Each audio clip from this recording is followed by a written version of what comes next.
Boas tardes a todos os participantes a unha nova sesión do quinto ciclo Aida Fernández Ríos, que se celebra grazas a un convenio entre a Real Academia Galega de Ciencias e a Deputación de Pontevedra, co fin de difundir e dar a coñecer os avances actuais en ciencia ao gran público. Dentro das temáticas variadas do ciclo, a sesión de hoxe dedícase a un área pouco coñecida, como é a paleontoloxía, e concretamente sobre os achados de fósiles en Galicia.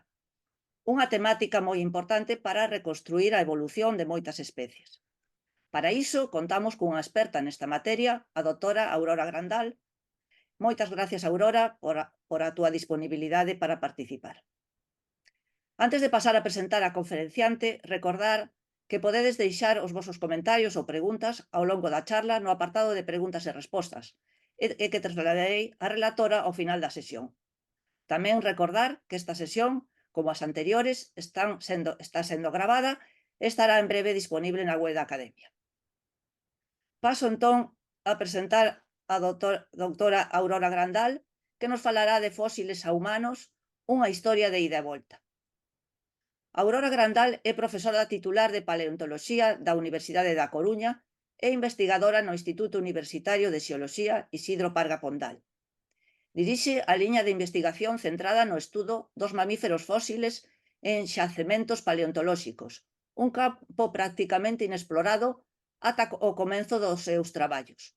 Sendo a única investigadora do Sistema Universitario de Galicia neste campo, é unha pionera en aplicar as técnicas máis avanzadas en paleontoloxía, como son as análisis isotópicas e a paleontoloxía molecular. Podemos dicir que Aurora Grandal é a investigadora que puxo en marcha un laboratorio específico de ADN antigo, único en Galicia. No seu laboratorio, grazas á aplicación de novas técnicas de extracción e secuenciación de ADN mitocondrial, conseguiouse reconstruir a historia evolutiva e a filoxeografía de varias especies cuaternarias, entre elas o home. Entre os fitos da implantación da súa liña de investigación se atopa o estudo interdisciplinar de Elba, a muller mesolítica de Galicia, o resto humano máis antigo atopada na nosa comunidade. Aurora Grandal acredita unha intensa produción científica dentro desta liña, con a publicación dun gran número de artigos e a participación en numerosos proxectos e convenios en colaboración con numerosos grupos de investigación de outras comunidades autónomas e de outros países. Recentemente, a profesora Aurora Grandal integrouse no Centro de Investigación Interuniversitario das Paisaxes Atlánticas Culturais, o CISPAC, para aplicar os estudos isotópicos á reconstrución das paisaxes antrópicos do pasado. Aurora, cando queras.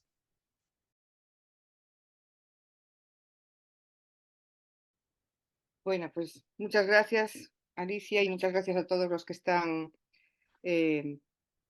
están escuchando.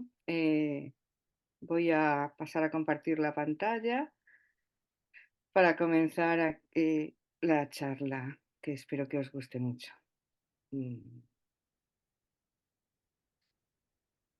A ver. ¿Se ve la pantalla ya? ¿Sí? Se ve bien, sí. Vale, muy bien. Bueno, pues vamos a hablar, la conferencia se titula De fósiles a humanos, una historia de ida y vuelta, porque precisamente al final de todo veremos exactamente por qué, ¿no? Pero lo primero que me interesa comentar es que es un fósil, después la relación entre los humanos y los fósiles, y después ya los fósiles en Galicia, ¿no? Cómo se estudian los fósiles en Galicia. Y es interesante darse cuenta de que un fósil, ese término, ¿no? En realidad viene de un término latino que significa lo que se excava, lo que se encuentra excavando, o lo que está enterrado y se encuentra excavando, ¿no? Entonces, no siempre hay que excavar, pero bueno, por definición hablamos de fósiles cuando hablamos de restos de organismos o de restos o señales de su actividad también. Por ejemplo, un fósil puede ser el resto del organismo o puede ser la huella del organismo o los restos de algo que haya hecho el organismo. Es algo que nos indica que allí hubo un organismo que en su día estuvo vivo y que ahora ya no lo está porque está integrado en el registro sedimentario, como el paso de la biosfera a la geosfera, podríamos decir, ¿no? La fosilización es un proceso que no se da muy frecuentemente, pero bueno, cuando se da es cuando nosotros los encontramos es porque se fosilizaron, ¿no? Entonces tenemos dos posibilidades fundamentales, que son que esto ocurra en un medio marino o que ocurra en un medio continental. En un medio marino, pues es casi más fácil de entender. Un animal se muere, normalmente se destruye, pero cuando no se destruye, cuando queda enterrado bajo los sedimentos, tiene que quedar cubierto por los sedimentos, ahí esos sedimentos se endurecen, se litifican, el fósil también, el resto del organismo también se litifica, podríamos decir así, y queda ahí preservado, de manera que después cuando esos fondos marinos se elevan por procesos tectónicos, salen a la superficie, es cuando los fósiles pueden quedar al descubierto y a la disposición de los que los investiguen, ¿no? De los que los encuentren y los investiguen. Por eso es por lo que encontramos fósiles de organismos marinos pues en las montañas, ¿no? Porque en su día fueron fondos marinos. Cuando hablamos de un ambiente continental, pues lo que tiene que ocurrir es un poco lo mismo, es un poco más complicado, porque lo que tiene que ocurrir es que el animal o la planta al morir queden enterrados. Normalmente esto ocurre donde hay una cuenca sedimentaria, un lago, una zona profunda que se rellene con sedimentos. Entonces los organismos quedan bajo los sedimentos, quedan enterrados y después, pues de igual manera, cuando esto vuelve a quedar otra vez en superficie, pues volvemos a encontrar los restos de los organismos, ¿no? Estas son las dos cosas fundamentales, son que el animal al morir quede enterrado muy rápido, para que así es una forma de que se conserve entero o de que se conserve en mejor estado, y después que quede a disposición de ser encontrado, que esté en un sitio que sea accesible para poder ser encontrado, pues por la erosión, la tectónica, etcétera, que queden más al descubierto. Los fósiles, realmente, cuando estudiamos el comienzo, quién empezó estudiando fósiles, pues lo que vemos como cosa curiosa es que desde la antigüedad más remota los humanos ya tenían un cierto interés por los fósiles. Les interesaban de alguna manera en particular, pero no sabemos exactamente cuál era el interés que tenían, ¿no? O qué pensaban que podía ser aquello. Es muy curioso porque en algunos objetos prehistóricos, como estas herramientas que podéis ver, que son pues bifaces mm, o núcleos de sílex, de donde extraían herramientas prehistóricas, pues gentes de hace incluso medio millón de años tenían ya algunas que contenían fósiles, es decir, elegían sílex o elegían piedras que tenían fósiles. Por lo tanto, para ellos debía ser incluso en la talla, en alguno de ellos se ve que parece que respetaron el fósil, ¿no? Como si fuera para tenerlo como una marca específica. O sencillamente ya pues la recolección de fósiles para hacer adornos, como este erizo de mar que vemos abajo a la izquierda, ¿no? Que está perforado, es un erizo de mar fósil, totalmente litificado, perforado pues sería para hacer un colgante o para hacer algún tipo de ornamento, ¿no? Incluso en otras épocas, como esta tumba de la Edad del Bronce de Inglaterra, podéis ver, es una... Cuando se excavó esta tumba, lo que se observó fue el cuerpo, el esqueleto de una mujer con un niño pequeño que está totalmente rodeado por erizos fósiles. Porque son fósiles, no es que esto esté cerca del mar y hayan puesto erizos, sino que son fósiles de erizos que recolectaron para ponerlos alrededor de la tumba, ¿no? Así que, por lo tanto, ya tenían un interés, era llamativo para las gentes antiguas, eran llamativos ya estos fósiles, ¿no? Sin embargo, cuando hablamos ya como ciencia en sí, pues esto tardó bastante en desarrollarse, ¿no? Los antiguos grandes pensadores, los primeros científicos, los de la Grecia clásica, por ejemplo, pues sabían que había algo, los habían visto, pero realmente tampoco sabían muy bien lo que era. Y es famosa la frase de Aristóteles que decía, hay peces que viven dentro de la tierra, pero inmóviles, y se les encuentra al excavar la tierra. Es decir, está hablando de un fósil de un pez, pero no lo reconoce como un fósil de un pez. Lo reconoce como un pez raro que vive dentro de la tierra inmóvil, ¿no?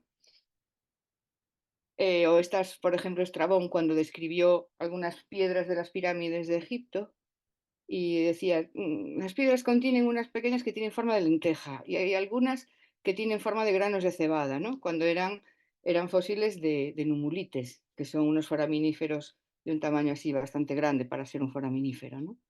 Así que ellos veían cosas, pero tampoco sabían muy bien qué era. Mientras tanto, los que no eran científicos, pues los mitos populares sobre los fósiles son impresionantes. Hay de todo tipo, ¿no? De anécdotas sobre estos mitos populares de cómo la gente veía los fósiles, ¿no? Los amonites, por ejemplo, que son un tipo de cefalópodo, ahora están extinguidos, pero fueron muy abundantes, entonces los fósiles son bastante abundantes, pues se consideraban piedras serpiente. Es decir, eran serpientes que se habían petrificado, ¿no? Por ejemplo, hay algunos, en algunos casos se le da una atribución pues, sagrada, ¿no? La Santa Gilda, como veis aquí, sobre las serpientes convertidas en piedra que hizo ella, pues como una gran magia, ¿no? O un gran milagro, perdón, porque era religiosa, ¿no? Un gran milagro de convertir a las serpientes en piedra.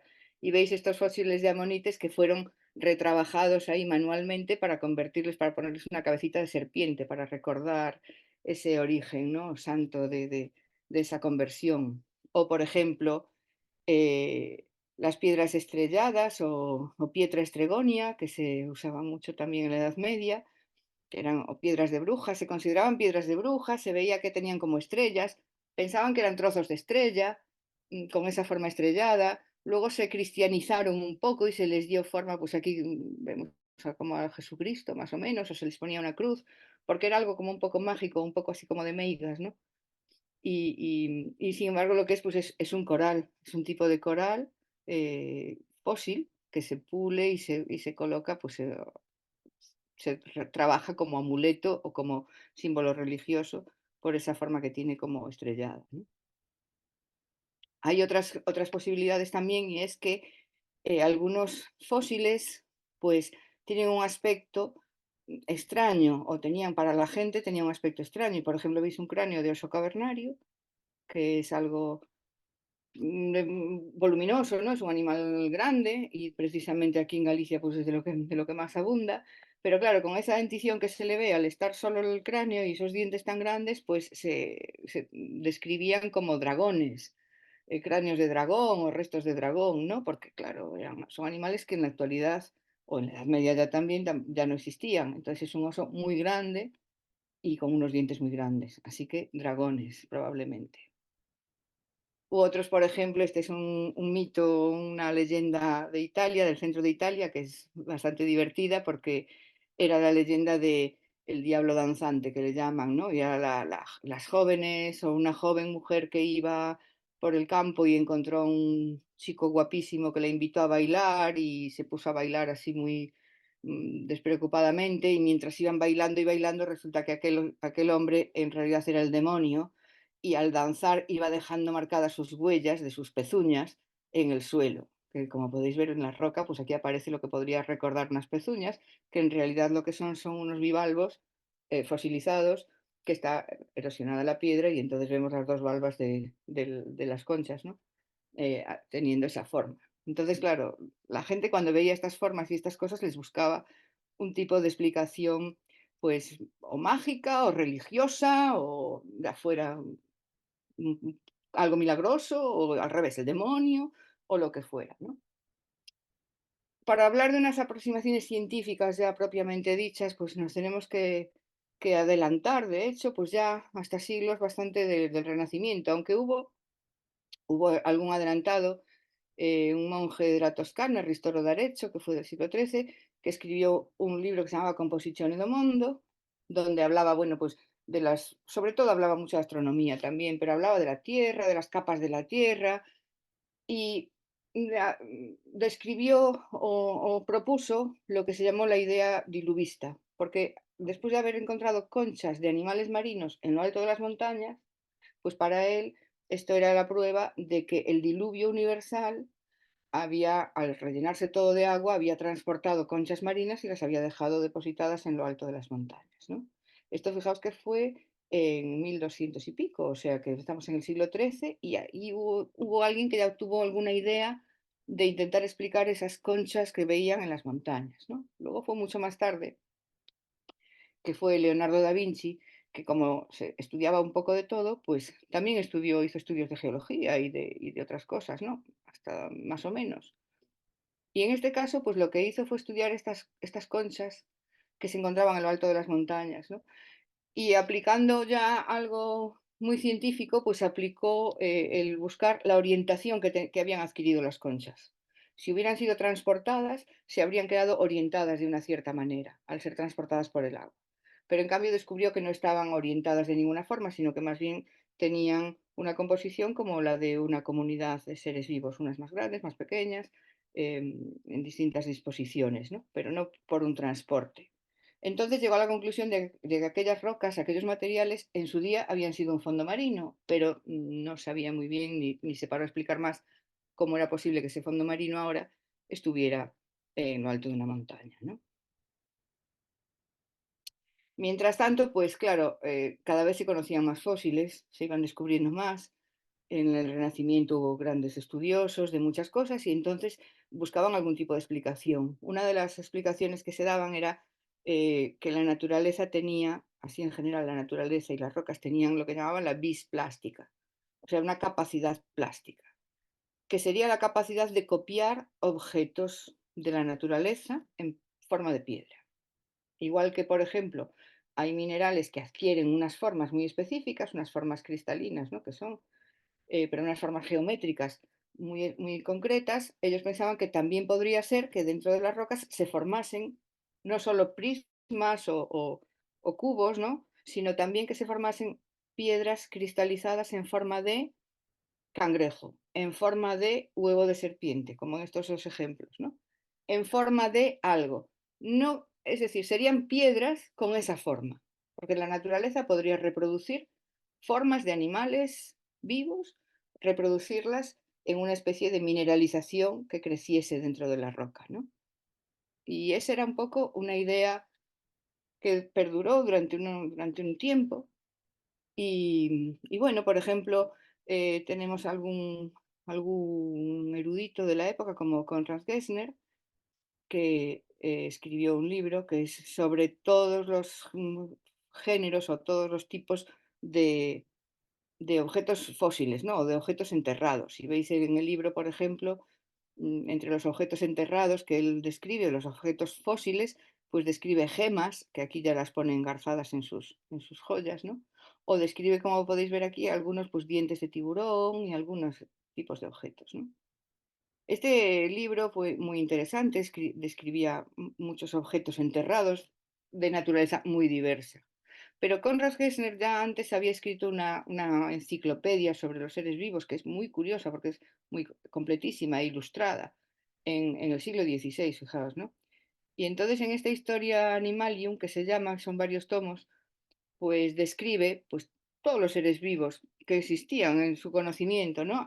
Yo elegí aquí algunos dibujos que vienen con su descripción y todo, ¿no? Porque algunos son muy realistas, pues la tortuga o el pez este espinoso, la faneca brava, no sé cuál sería exactamente, ¿no?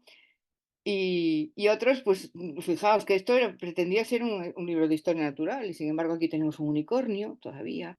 O por ejemplo, fijaos la jirafa, el dibujo de la jirafa, se ve que se lo comentó alguien a alguien y la idea se fue perdiendo un poco por el camino, de manera que la jirafa pues tiene un cuello muy largo, pero después tiene una especie de cuernos como si fuera una cabra o algo, ¿no? Ahí debió de haber un poco de lío en el recuerdo de cómo era una jirafa el que la hubiera visto en aquel momento, ¿no? O por ejemplo un tritón, como veis aquí, pues una especie de mezcla entre humano y pez, ¿no?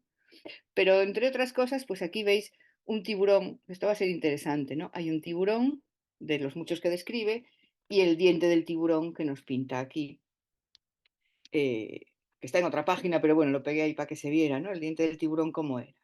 El diente del tiburón ya lo había descrito aquí entre los objetos enterrados. Así que mm, tiene objetos enterrados, tiene diente de tiburón. mm, bueno, aquí hay una cosa interesante.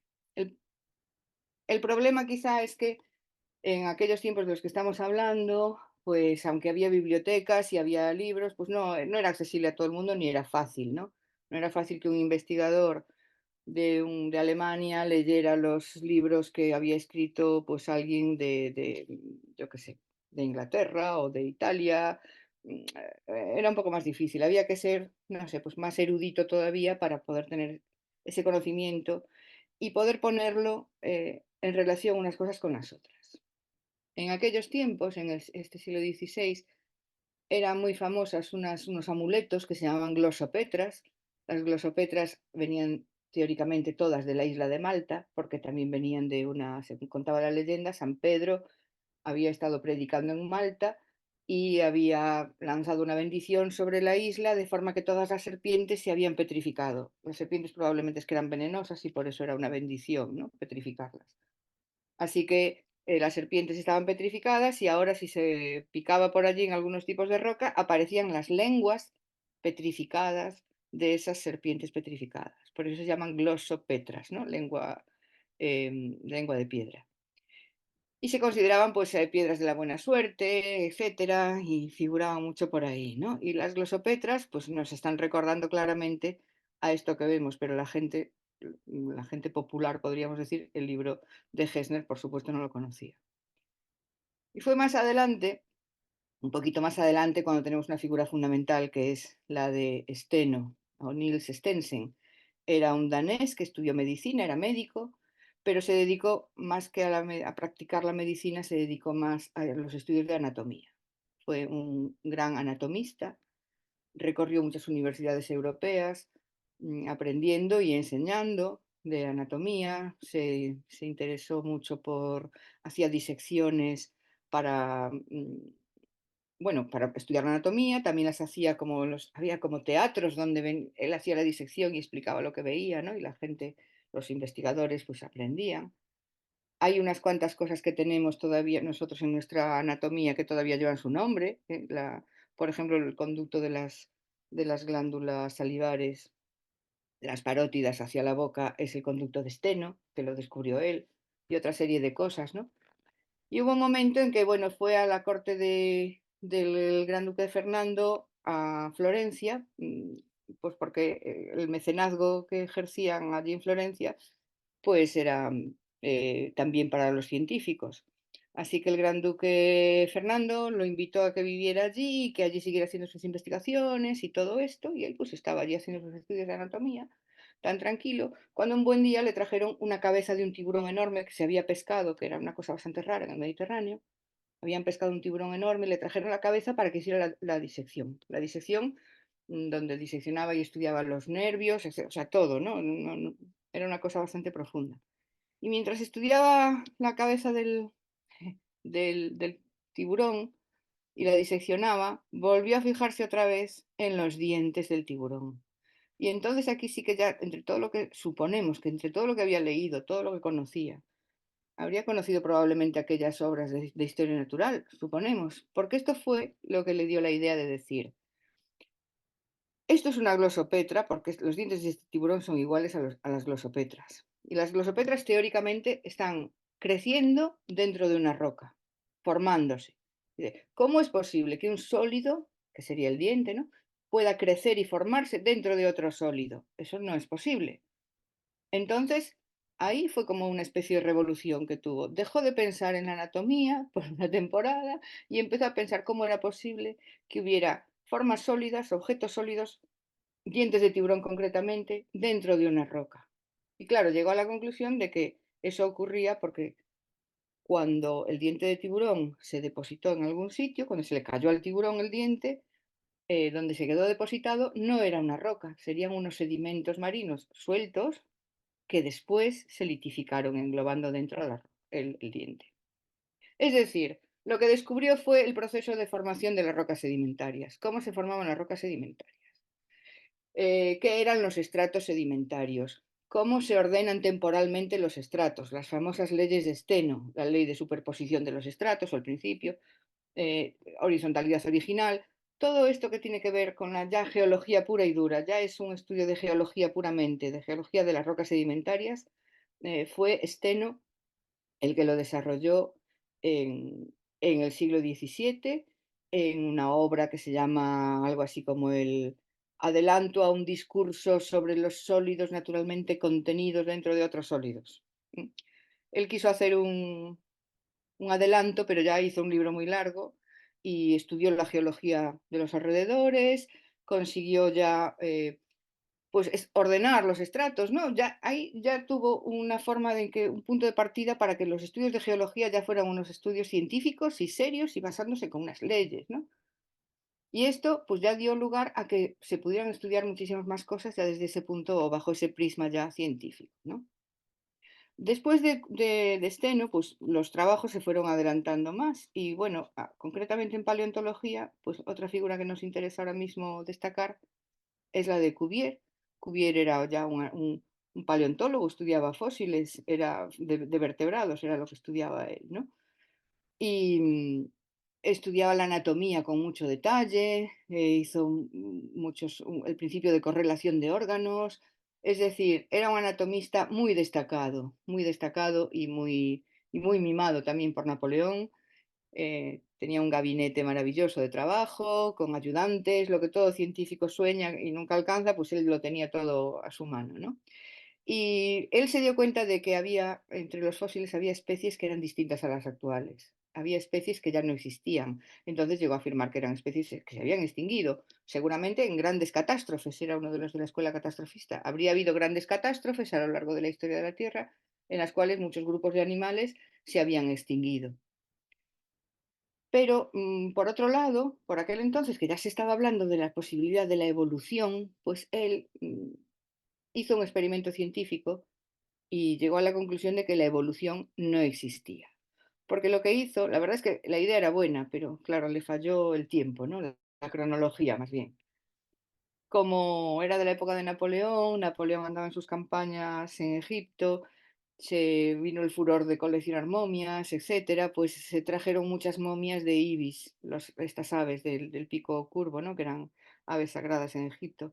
Entonces a Cuvier se le ocurrió comparar la anatomía de los ibis de las momias con la anatomía de los ibis actuales y vio que no había variado nada, por lo tanto demostrando que no había habido una evolución, porque claro, los ibis de las momias estas momificados eran antiquísimos para ellos.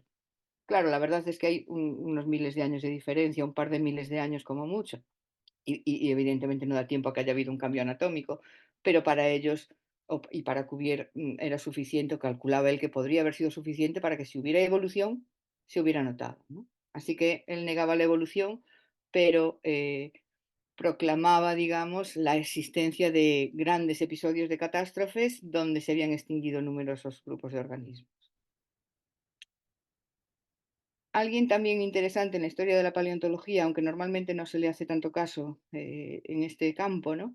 Fue Darwin. De Darwin, como siempre la gente lee El origen de las especies, o no lo lee, pero dice que lo leyó, y sabe de qué va, más o menos, y sabe que llegó a las Galápagos y los pinzones y todas estas cosas, pues bueno, es casi parece lo más importante, ¿no? Y que después de muchos años de haber vuelto de su viaje, escribió su libro, del origen de las especies por selección natural.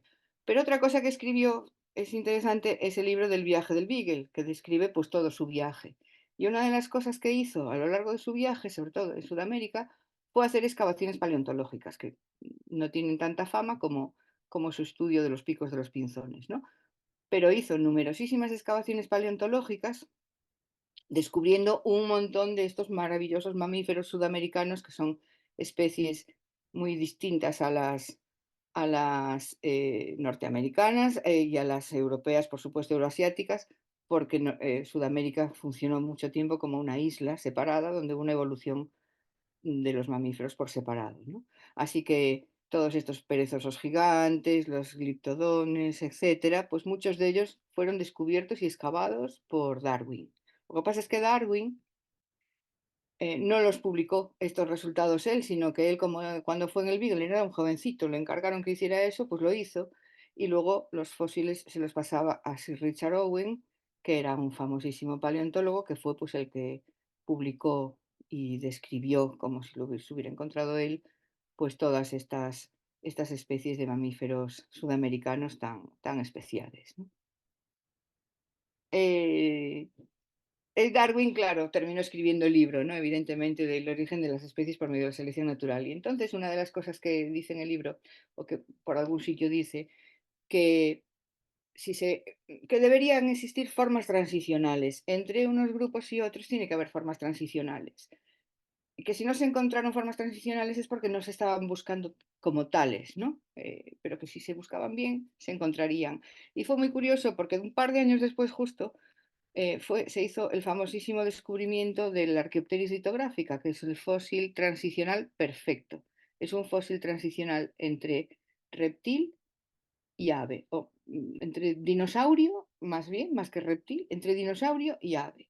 Tiene rasgos de reptil, tiene rasgos inequívocos de ave, es un fósil transicional. Claro, esto fue una revolución porque realmente pues aún se estaba hablando en el mundillo de esto de formas transicionales, habrá formas transicionales, quién encontrará formas de este tipo, y de repente pues aparece una. Con lo cual, a partir de ahí, esto fue glorioso casi, porque entonces los investigadores, los naturalistas, geólogos, lo que fuera, se lanzaron a las colecciones de los museos y bajo esta luz, bajo el prisma de la evolución, encontraron todas las formas transicionales que podían estar esperando.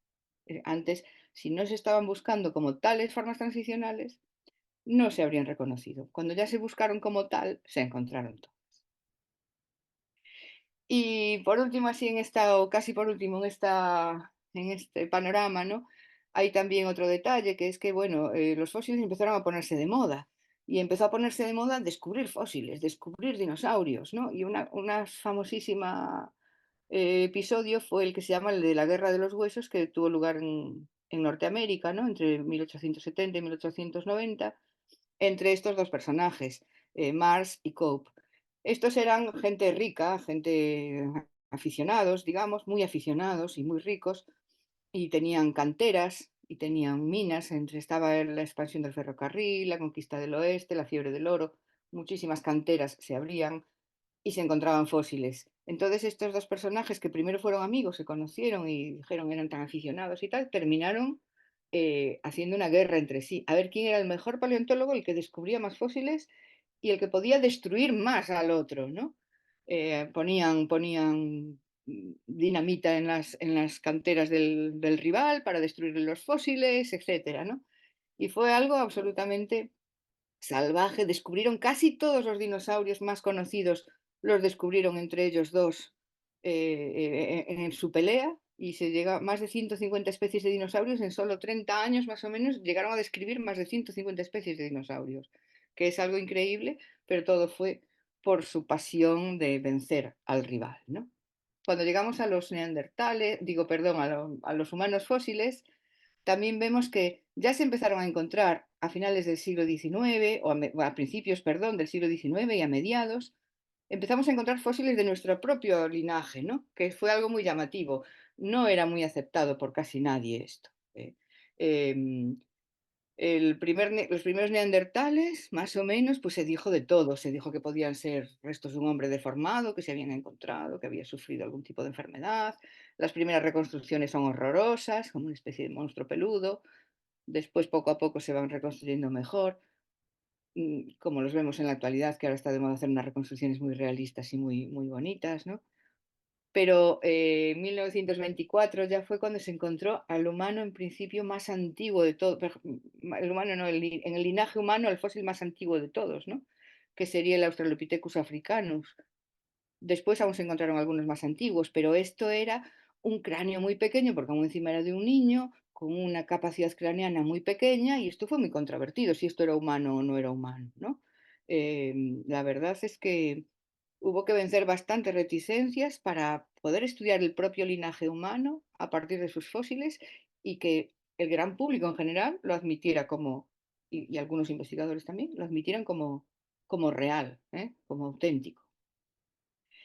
Y por otro lado tenemos otra aproximación que viene del campo de la prehistoria. En la prehistoria, los prehistoriadores estudiaban herramientas, estudiaban em, cosas fósiles, digamos, entre comillas, pero también, claro, había restos de animales o restos de figuraciones de animales que hacían nuestros antepasados prehistóricos. Y entonces ahí también daban una idea pues, de la evolución de las faunas, ¿no? Esto lo traigo porque algunos de estos estudiosos que florecieron durante el siglo XIX, pues eran personas ilustradas, personajes que eruditos locales, ¿no? O gente rica, es decir, no tenían por qué ser académicos concretamente, pero que sí estudiaban estas cosas. Por ejemplo, tenemos a Sánchez Autuola, que fue el descubridor de las cuevas de Altamira, ¿no? No solo es que les descubriera las pinturas, sino que también estudió los restos que había ahí. Y esto nos va a llevar un poco a la historia ya de los fósiles en Galicia, que es a donde quería llegar yo, al hablar aquí de estos prehistoriadores, ¿no?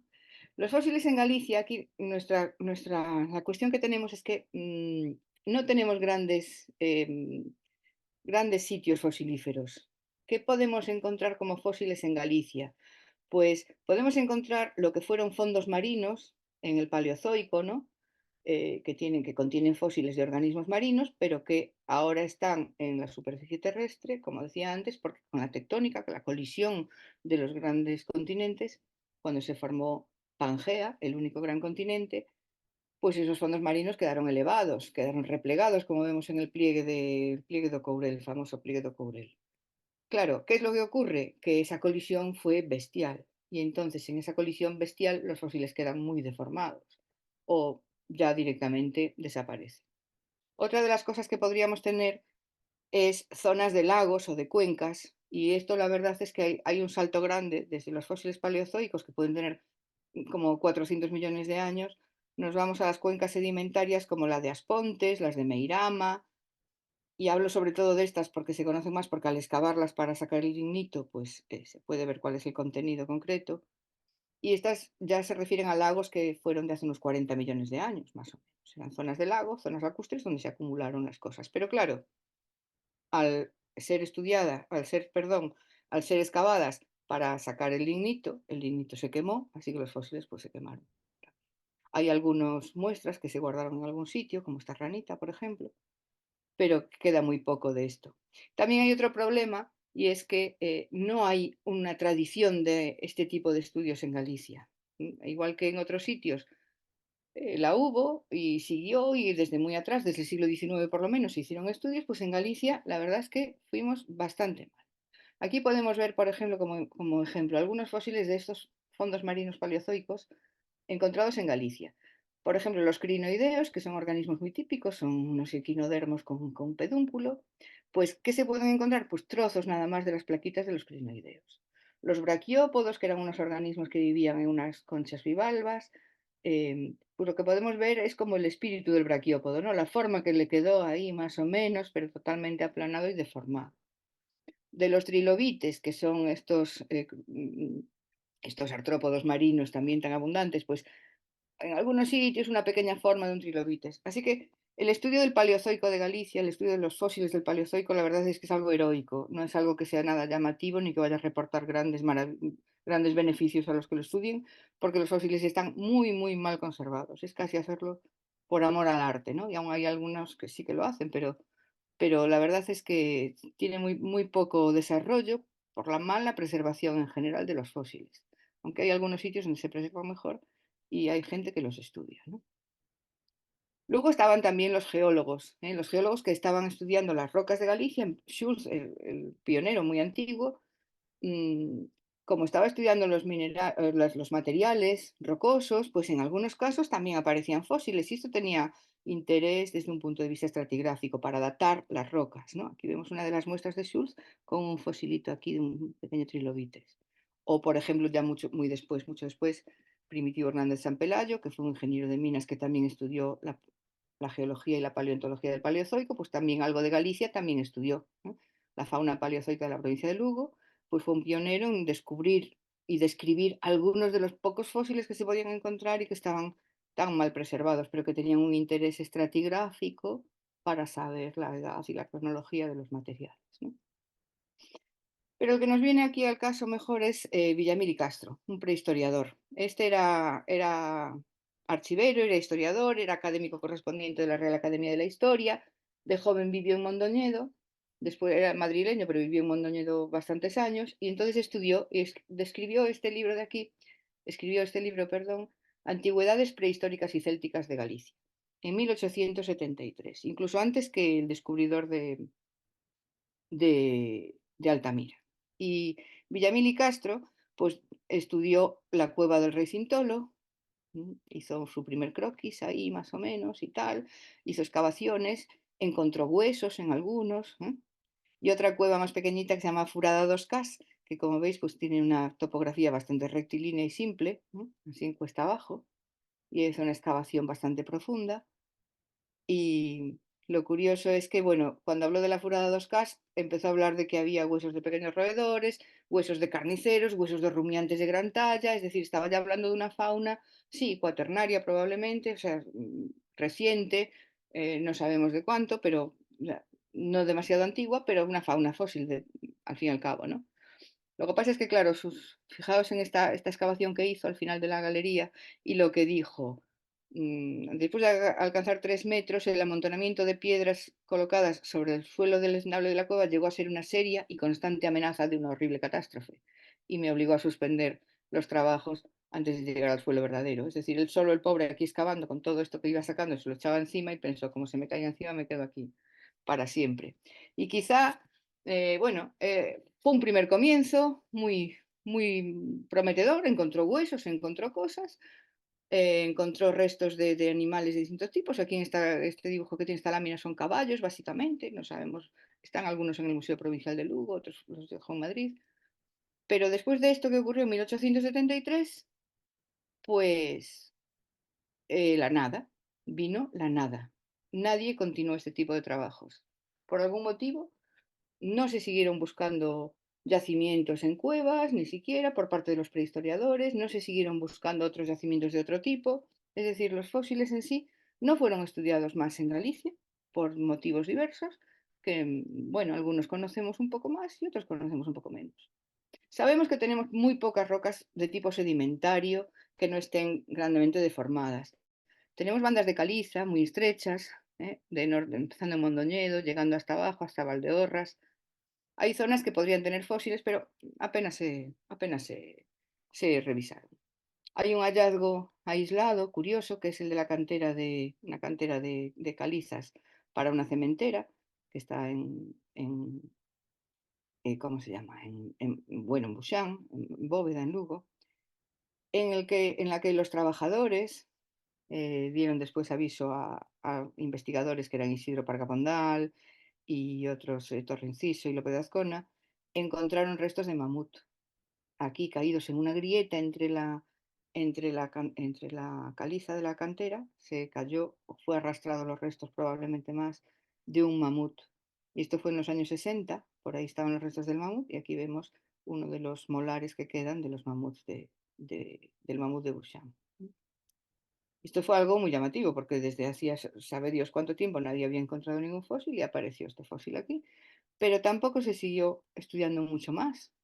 Así que lo que nos vamos a encontrar en Galicia es que tenemos rocas graníticas, que por supuesto son rocas que proceden de un magma y que no tienen ningún tipo de fósil, rocas metamórficas de distintos orígenes, que están muy deformadas, que tampoco tienen, y rocas calizas que aún pueden tener algo de fósiles que están en franjas estrechas al este, hacia el este, como decía, pues como más o menos eh, desde una zona más de Mondoñedo pues hasta la zona de Valdeorras aproximadamente. En estas zonas encontramos unas zonas ideales porque no hay lagunas que se hayan rellenado ni nada de esto, pero lo que hay son cuevas, el karst, que es lo que se desarrolla al disolverse la caliza, ¿no?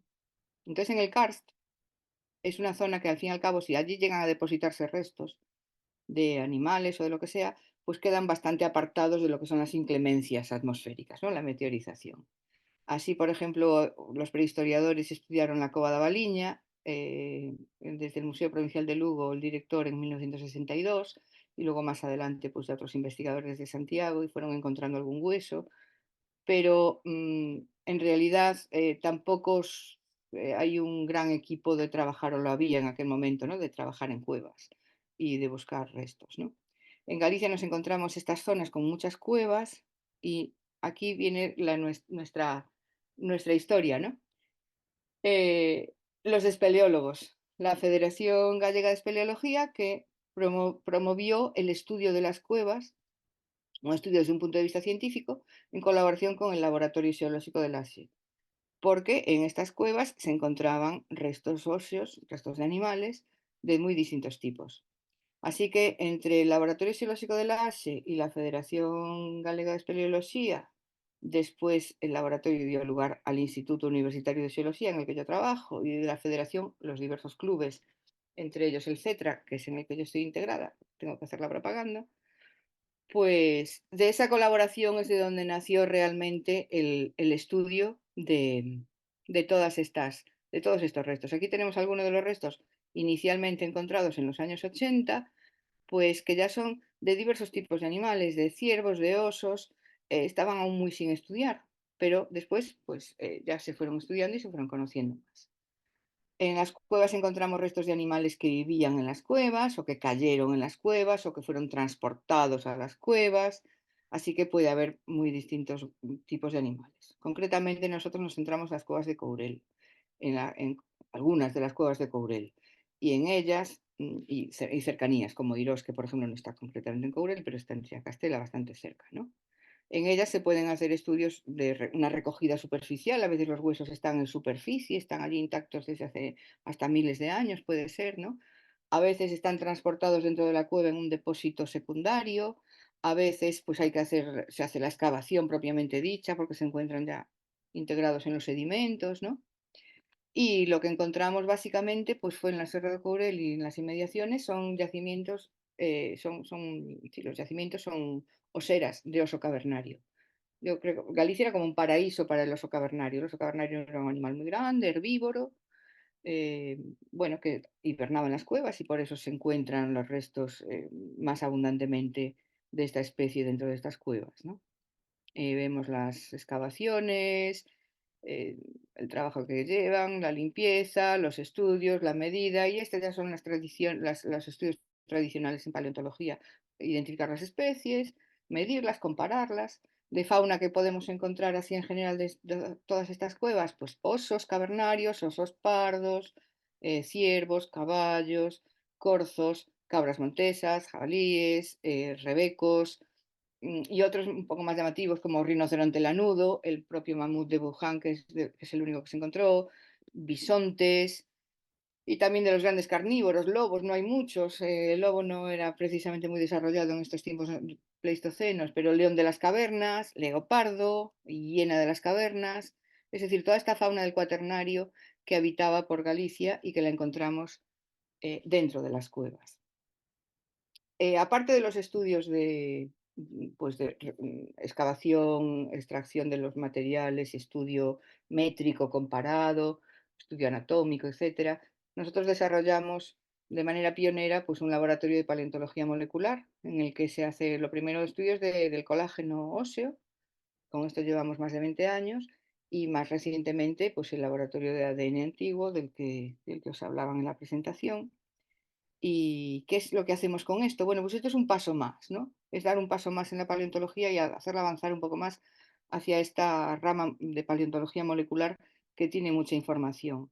Así que estudiando algunos de los animales de las cuevas, por ejemplo, en caso concreto, aquí veis las cuevas de Irós, de Liñares y de Aceza. Algunas de ellas están muy cercanas. La cueva de Irós de las otras está a 15 kilómetros, y la de Acesa y Liñares pues está solo a 4 kilómetros una de la otra, ¿no?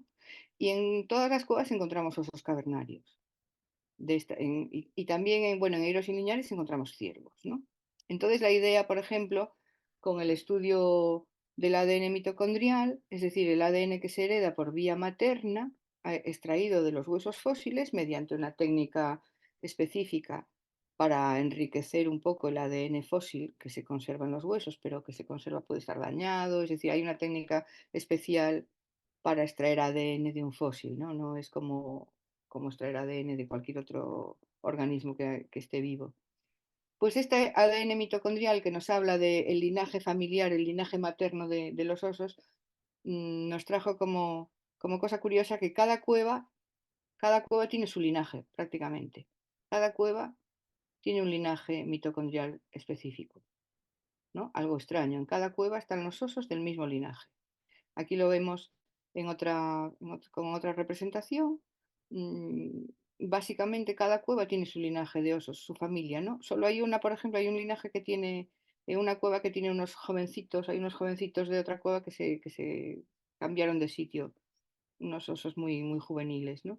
Pero por lo demás, pues están así, ¿no? En cambio, por ejemplo, si lo comparamos con lo que ocurre con los ciervos, que son animales que también aparecieron en gran cantidad en estas dos cuevas de las que hablaba, en Irós y en Liñares, pues en los ciervos vemos que hay dos linajes principales: el del oeste y centro de Europa y el del sureste de Europa y Asia. Y dentro de una misma cueva, como es la de Liñares y la de Eirós, nos vamos a encontrar con ciervos de todos los linajes mezclados. Es decir, en esa cueva los animales vienen de muchos orígenes distintos. Se formaron manadas o se fueron cazados linajes muy diferentes de animales, mientras que en el caso de los osos, lo que vemos es que cada cueva tiene su familia de osos.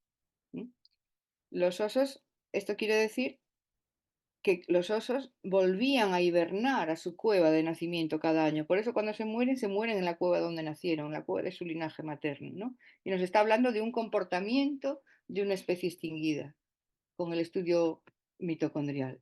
Aquí veis las rabuñaduras, ¿no?, de los oseznos que aparecen por todas las cuevas mientras están hibernando las madres. Los oseznos más jovencitos no hibernan y deben estar jugando por las cuevas, deben estar y arañando todas las paredes. Es algo muy, muy clásico y muy típico.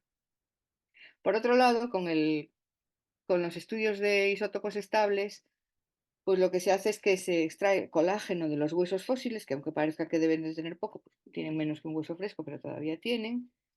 Y ese colágeno es una proteína, ¿no?, la que le da la flexibilidad al hueso, registra o está formado por las proteínas comidas por el animal. O sea, el animal come lo que coma, si es herbívoro, si es omnívoro, carnívoro, y de eso que come forman sus proteínas y entonces en sus proteínas se proceden de su alimentación.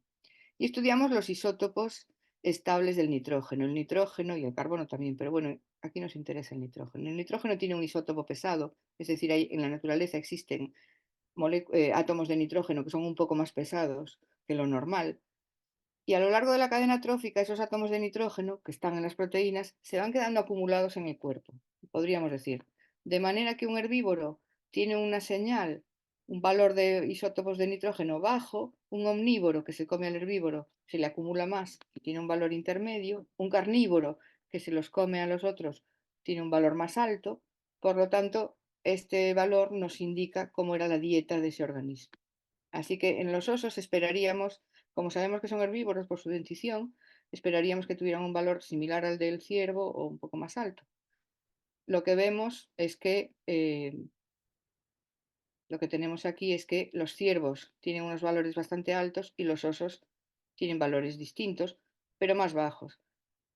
El oso de Liñares es más herbívoro que los herbívoros. El oso de Eirós es herbívoro como los ciervos. Y con esto lo que vemos es que se nos va adaptando en realidad esa señal isotópica, se va adaptando no solo a la alimentación, sino a los cambios climáticos del pasado, cambios de la temperatura del pasado, ya que en los momentos más fríos los osos hibernaban durante más tiempo y tenían un metabolismo diferente.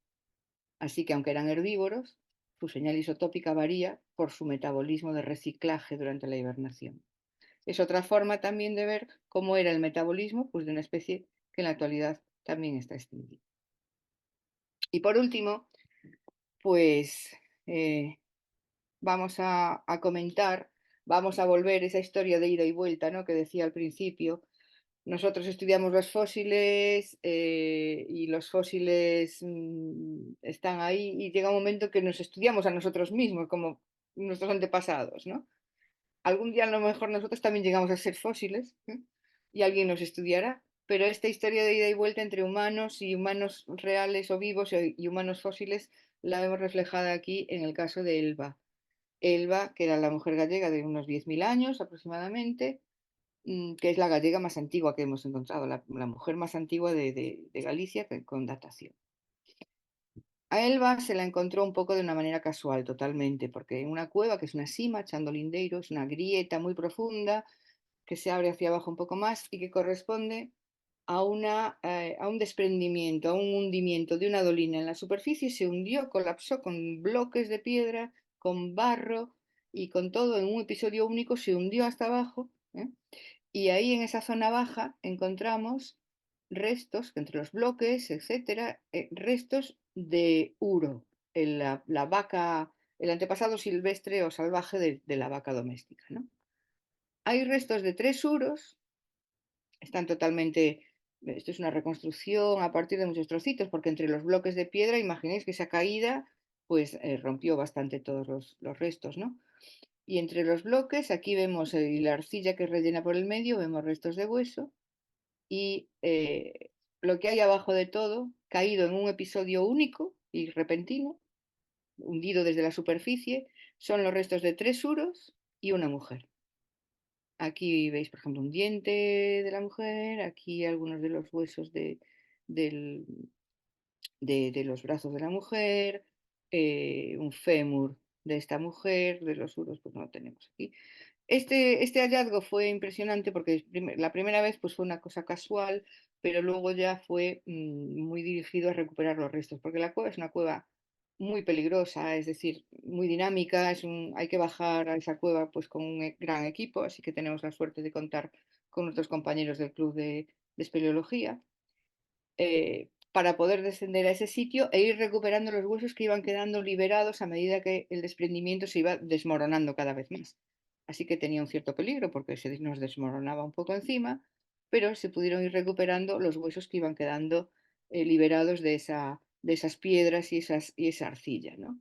Pues los huesos de Elba se pudieron estudiar, los que se pudieron reconstruir más o menos, y se pudo hacer un estudio, pues el estudio anatómico, digamos, normal, clásico, calcular por los diámetros de los huesos, calcular su peso, que sería 56 kilos, calcular por la longitud del fémur con las series femeninas antiguas, eh, calcular su estatura, medía 1,53 m aproximadamente, siempre es un más menos, así que era más bien, incluso dentro de su grupo de mujeres mesolíticas de la península y de Europa, era un poco más bien por debajo de la media. Era muy fuerte, sin embargo, ¿no? Luego lo que hicimos, pues ya aparte del estudio, digamos, paleontológico o antropológico más básico, pues contactamos con el forense, con el doctor Fernando Serrulla de Limelga, para que hiciera un estudio forense, porque nos pareció interesante hacer una reconstrucción de verdad de qué tenía, ¿no? ¿Quién era Elba? ¿Qué le pasaba? Y entonces, pues el estudio es completísimo y podemos ver que tenía una serie de patologías como hiperostosis porótica, la criba orbitalia, que es indicios de haber tenido bueno, un cierto estrés pues en la alimentación o en la salud, un trauma craneoencefálico antiguo, hipoplasia en el esmalte del diente, además de tener una caries, líneas de Harris que indican problemas durante el crecimiento, problemas de salud, artrosis traumática en un pie, es decir, tenemos un retrato de, su, de sus padecimientos, podríamos decir, de cómo fue su vida, ¿eh? Y además sabemos que era una persona fuerte, que tenía grandes inserciones musculares y aunque fuera pequeñita de estatura, pues era una mujer fuerte. Su peso entre 20, digo, su edad entre 20 y 40 años, porque ya tampoco se puede identificar mucho más, porque en verde vemos los huesos que se recuperaron, en amarillo son los que todavía no, si es que están allí bajo el derrumbamiento todavía, ¿no?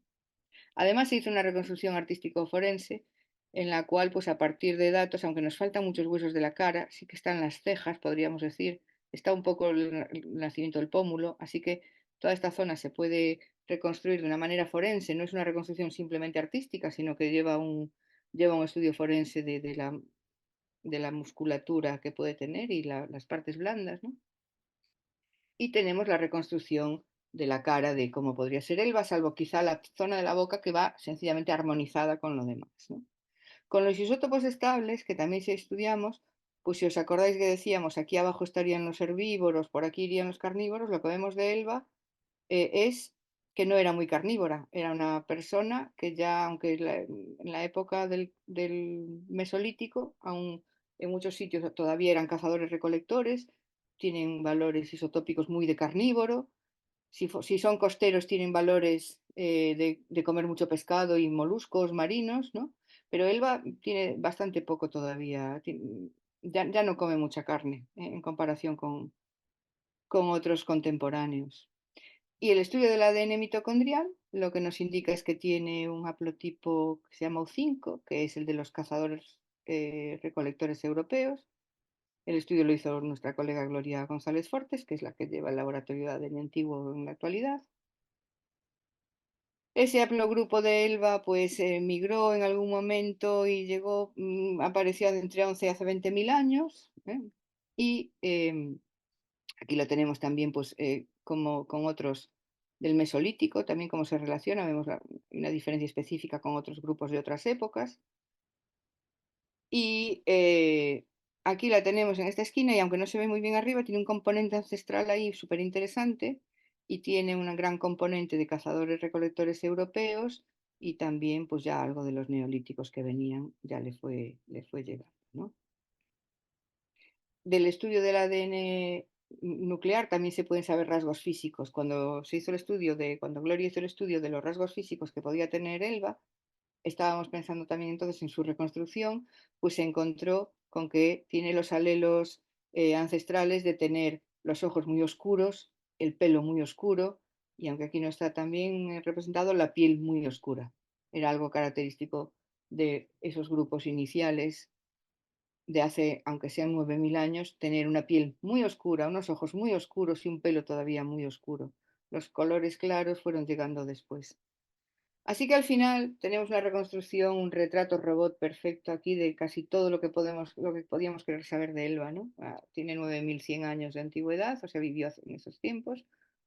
Es una mujer pequeña y fuerte, un trabajo muy duro, su linaje mitocondrial y sus rasgos genéticos como son, tuvo carencias nutricionales a lo largo de su vida, su alimentación estaba basada en recursos terrestres pero con poca carne, tiene una caries, era intolerante a la lactosa, que es lo normal en aquellos tiempos, tuvo una muerte accidental, no fue un enterramiento como suelen ser otros mesolíticos, sino que cayó allí dentro y cayó junto con tres uros, tres animales salvajes antepasados de la vaca doméstica, que es por lo que nosotros le llamamos la pastora, ¿no? Por algún motivo, estos tres individuos, estos tres uros y Elba estaban muy juntos cuando se derrumbó la dolina y por lo tanto hay una relación entre ellos que no es una relación de caza ni de otra cosa, sino algún tipo de relación para que ella pudiera estar tan cerca como para caerse los cuatro y que toda la dolina quedase enterrada hasta el final. Así que seguiremos estudiando a Elba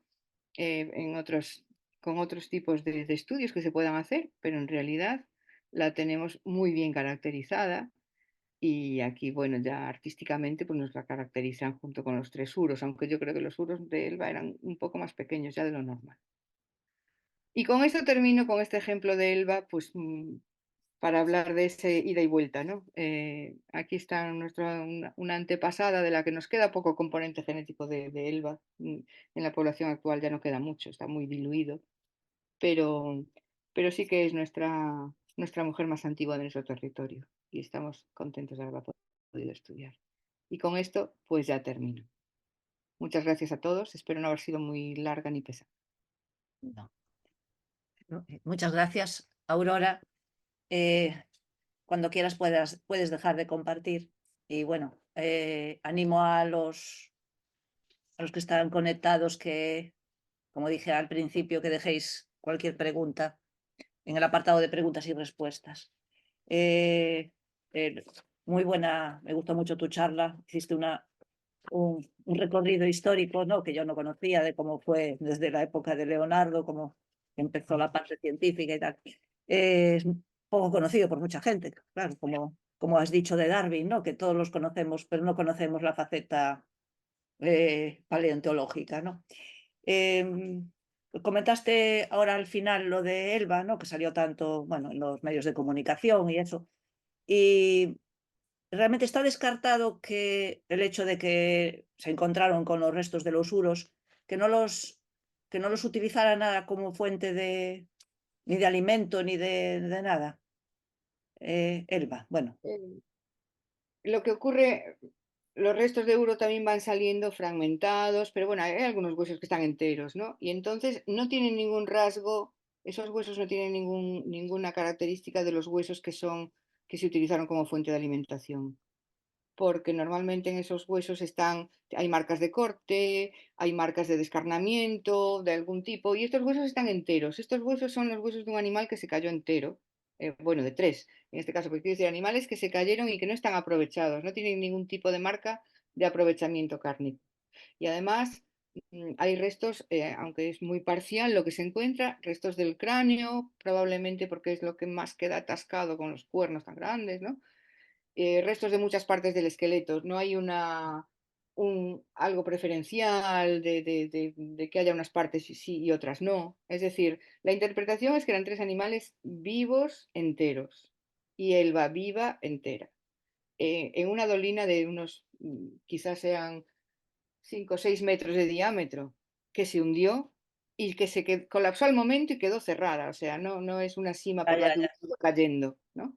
Eso es algo a tener muy en cuenta, porque en el Caurel hay muchas simas donde los animales van cayendo y se van encontrando abajo restos de animales. Pero en este caso es, abajo de todo está Elba y los uros, todo le cayó encima, todo colapsó a la vez y quedaron allí sellados.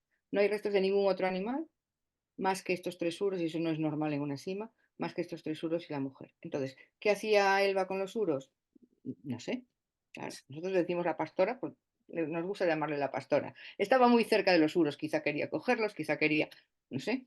Los uros son un macho, pequeños, no jóvenes, pero bueno, de un tamaño más bien pequeño, y estaban allí, pasando por un sitio donde no hay ningún otro resto de uro en toda la Serra do Courel, ni de esa cronología ni de ninguna otra tampoco.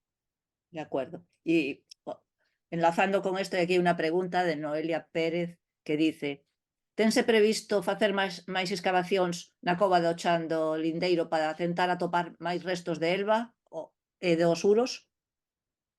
Sería lo ideal. Lo que pasa es que ya estamos dependiendo más que de excavación, se desmorona todo tanto. Cada vez que hay lluvias, cada vez que hay inviernos, cambia por completo ese fondo de esa grieta, ¿no? Se mueven las piedras. Entonces, más que excavaciones en sí, es un poco visita rápida a ver si quedó algo al descubierto y salir corriendo. Y con gran precaución y o sea, con especialistas, porque es la cueva más peligrosa que yo haya visto nunca. Sí. Es una pena. Sí, sí. Marta Vila te pregunta: ¿cuál es la domesticación bovina más próxima, espacial y o temporalmente hablando? Temporalmente hablando, se habla ya de vaca doméstica en la zona del Cantábrico, en la zona de País Vasco, Cantabria, etcétera. Hay algunos que están en 7.000 años, aquí estamos hablando de 9.000. Allí están hablando de 7.000 años, pero son animales ya domésticos, es decir, son animales que vinieron probablemente con las distintas oleadas de los que ya no eran cazadores recolectores, sino que ya eran otro tipo de gentes neolíticas que venían y traían animales ya domesticados. Hay un salto entre estos uros que pueden tener, nosotros no decimos que sean domésticos, ¿no? Sino que pensamos que quizá pues estaban como, decía, había un prehistoriador famoso, Santiago Carlos Alonso del Real, que hablaba de un pastoreo de acompañamiento, que quería decir que antes de ser pastores de verdad, ¿no? Los humanos pues, seguían un poco a los otros animales a ver si podían hacerse con algo, ¿no? Iban detrás de ellos, los llevaban un poco si podían, intentaban aprovecharse. Nosotros no pensamos que estos suros sean antepasados de las vacas domésticas actuales de Galicia, porque los estudios genéticos tampoco lo están indicando, aunque no llegamos a terminarlos todavía, o sea que no sabemos si en algún momento podremos encontrar algo más. Pero estamos hablando, Cantabria, 7.000 años, vacas ya domesticadas. Y por el medio, la verdad es que está sin estudiar. También en Cantabria, en estos sitios, los estudios genéticos que se hicieron son muy escasos. Entonces no se sabe más. Bueno, aquí hay otra pregunta, dice, claro, hablando de que casi todos los restos están en cuevas, ¿no? Dice: ¿cómo se puede compaginar los usos turísticos de estas zonas, ¿no? con los trabajos de investigación en estas cuevas? Bueno, los usos turísticos, a ver, por ejemplo, en Galicia hay una cueva que se puede visitar, que es la Cova do Rei Sintolo. Hay otras que se pueden visitar también, ¿no? Pero quiero decir, esta es una cueva visitable y que también tiene un interés paleontológico, pero un interés geológico, un interés en general de varios tipos. La forma de compaginarlo siempre es haciéndolo yo creo, con mucho cuidado, quizá destinando algunas, esa es mi idea personal, lo que yo vi que hacen en otros países, es que hay algunas cuevas que están más acondicionadas para la visita, para que quien quiera conocer una cueva pues pueda ir conociendo las cuevas, sabiendo que ya no va a estropear, digamos, los posibles yacimientos prehistóricos o paleontológicos que puedan. Yo creo que es compaginable sencillamente ordenando la manera de hacerlo, ¿no? Y es perfectamente compatible. De acuerdo. Bueno, animo a ver si alguno más quiere hacer alguna pregunta de las que voy pasando. Mientras tanto, por si aparece alguna, comentarte, yo leí en algún sitio, no sé, que una de las causas, el por qué hay pocos fósiles en Galicia, bueno, aparte, como decías tú, que tampoco se dedicó demasiado esfuerzo, ¿no? Buscarlos, pero que era por los suelos ácidos, que dificultaba la conservación. ¿Es cierto o A ver, no? los suelos son ácidos por muchas zonas sí que son. Sí. Lo que pasa es que no solo es eso, es que para que el fósil no se conserve, como el animal no se conserve como tal fósil, porque el suelo es ácido, tiene que estar enterrado. Entonces lo que ocurre en Galicia es que no hay donde enterrarse, digamos, entre comillas, ¿no? O sea, si nosotros pensamos en un dinosaurio que hubiera vivido en Galicia, que seguramente hubo muchísimos, pues iría por las montañas y por los terrenos de Galicia y por los territorios y al morirse, sus restos, ¿a dónde iban a parar? Si Galicia era una zona montañosa y una zona abrupta, sin cuencas para quedar allí los huesos enterrados y tapados. Ahora, después, si hablamos de otras épocas más recientes, pues ya más cercanos al cuaternario, incluso gente medieval o lo que sea, si los entierras en un suelo que es ácido, los huesos se deshacen bastante fácil. Ya. Pero realmente la falta es la falta de ambiente sedimentario para la conservación.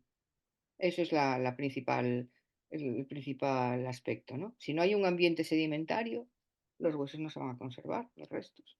Lo que decías, ¿no? Que hay poca roca sedimentaria, ¿no? Claro, claro, sedimentario hay muy poco y ya está muy metamorfizado en la mayoría de las ocasiones, ¿no? Bueno, aquí tienes una pregunta de tu compañero, de Juan Ramón Vidal, romaní. Ujú. Dice, ¿se detectan en la fauna paleontológica los cambios ambientales del Holoceno? Del Holoceno. A ver, los cambios ambientales, en el Pleistoceno hubo cambios ambientales muy, ¿cómo se llama? Muy amplios, ¿no? Pasando de las glaciaciones a las épocas interglaciares, incluso más cálidas que en la actualidad. Entonces eso lo vamos viendo en algunos aspectos. Con los isótopos se puede ir viendo, ¿no? Porque se va registrando los distintos climas en esos valores isotópicos que tienen los organismos. Al llegar al Holoceno, ya tenemos una época templada y, lo que vemos, todavía no tenemos una serie tan grande de restos como para poder verlo muy claramente representado, pero sí se ven fluctuaciones. Los valores isotópicos eh, tienen un valor base que siempre está relacionado con el clima, el frío que haya hecho en esa época, ¿no? Frío y pluviosidad. Y entonces sí que vemos que animales que sabemos, por ejemplo, que son herbívoros forzosamente, pues como ciervos, ¿no? Ese. O tiene que ser siempre herbívoro, sin embargo sus valores fluctúan y tiene que ver con las fluctuaciones climáticas. Bueno, aquí hay una pregunta, pero creo que ya la contestaste porque dijiste que la que se puede visitar es la cueva del Rey Cintolo. No hay visitas guiadas no hay ninguna otra cueva, ¿no? A ninguna otra cueva. Acá hay una pregunta aquí, si hay algún tipo de visita guiada Yo creo a... que en algunos sitios sí que se pueden hacer porque se pueden solicitar, digamos, visitas guiadas en otras cosas, pero la de Racing Tolo es algo ya que está organizado con su horario, que se ve es mucho más fácil, digamos. Otro hay que solicitarlo, a lo mejor, ¿no? En Sí, la zona.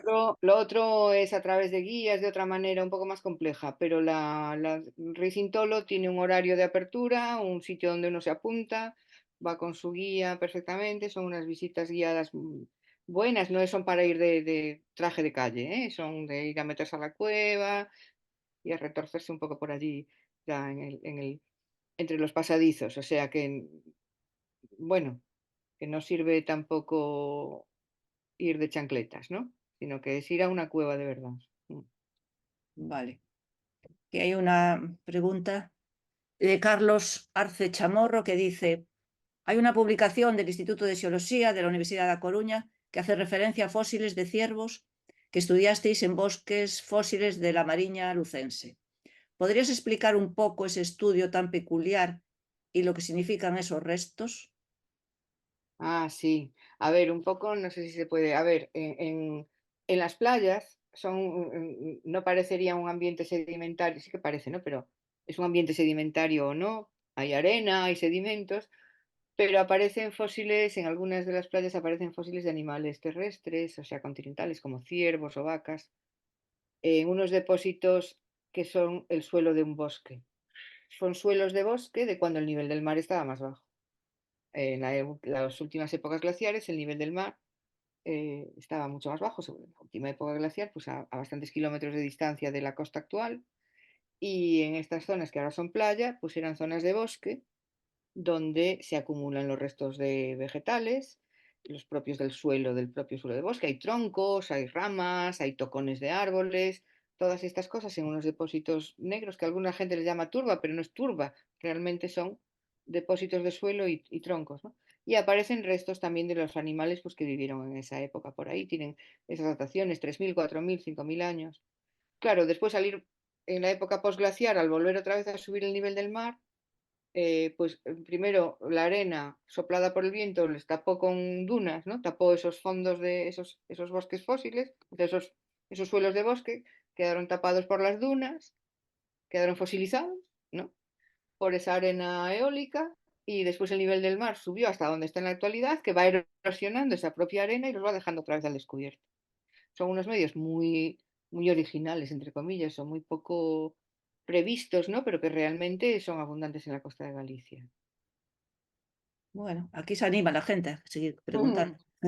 Dice Adrián de la Torre, al ser, supongo, Galicia, bueno, un terreno montañoso y que algunos de los restos pudiesen ir a parar al mar, ¿se ha llevado a cabo una arqueología submarina desarrollada? Me parece que no. Como arqueología submarina no, porque, bueno, debe haber si en los últimos 15.000 años el nivel del mar subió pues los 60 metros que haya subido o algo así, evidentemente que yacimientos protohistóricos, podríamos decir, desde castros hasta más antiguos, tiene que haber a montones que hayan quedado ya cubiertos por el mar que subió, ¿no?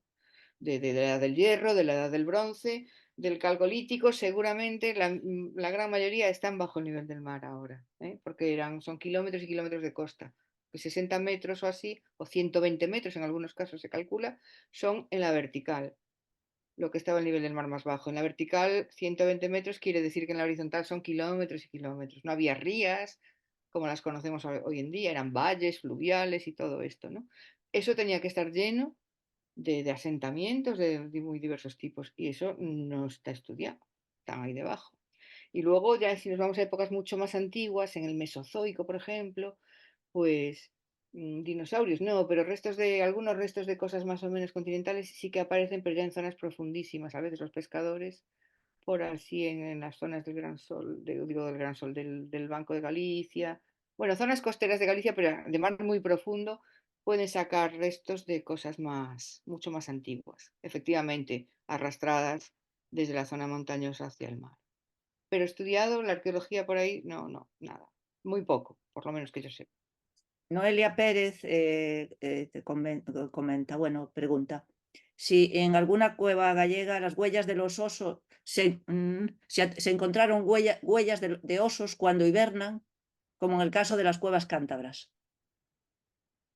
A ver, los osos cuando hibernan, sí, en algunas cuevas en Cantabria, pero también en Francia, en muchos sitios, muchas veces dejan una hondonada, el nidito, ¿no? Podríamos decir, pero para eso tiene que ser la superficie original en la que haya estado el oso. Entonces yo en algunas cuevas vi cosas que me recuerdan eso, pero no lo tengo muy claro. Lo que sí dejan, por ejemplo, son otras cosas que se llaman los pulidos de oso, que es que cuando ellos van arrastrándose por las galerías de la cueva, de pasar año tras año por ciertas zonas, las irregularidades de la roca quedan pulidas por donde pasan rozando.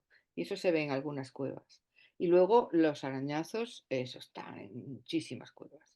Arañazos de osos jóvenes, de esos jovencitos, ¿no? Trepar y todo esto tienen la morfología de sus patas, como son estos plantígrados, tienen una forma característica en los dedos, no se puede confundir con otro animal y están por todas las paredes. Vale. Huellas en el suelo de sus patas, no, nunca vimos ninguna. Vale, Pero tendría que ser la superficie original arcillosa donde vivieron, claro. vale. Y bueno, ya para rematar, paso una pregunta de nuevo de Juan Vidal Romaní que dice, eh, la aportación de la geología en tu trabajo, ¿cómo la valoras? Me refiero a los cambios en el nivel del mar. Por ejemplo, la fauna que estudiaste en Amariña en las playas actuales. Ah, bien, esto es un poco la pregunta de antes, ¿no? De estos cambios en el nivel del mar, estos suelos de bosque que, que, mm, que contienen restos de animales, ¿no? Y de plantas, por supuesto, ¿no? Yo digo animales porque es más lo mío.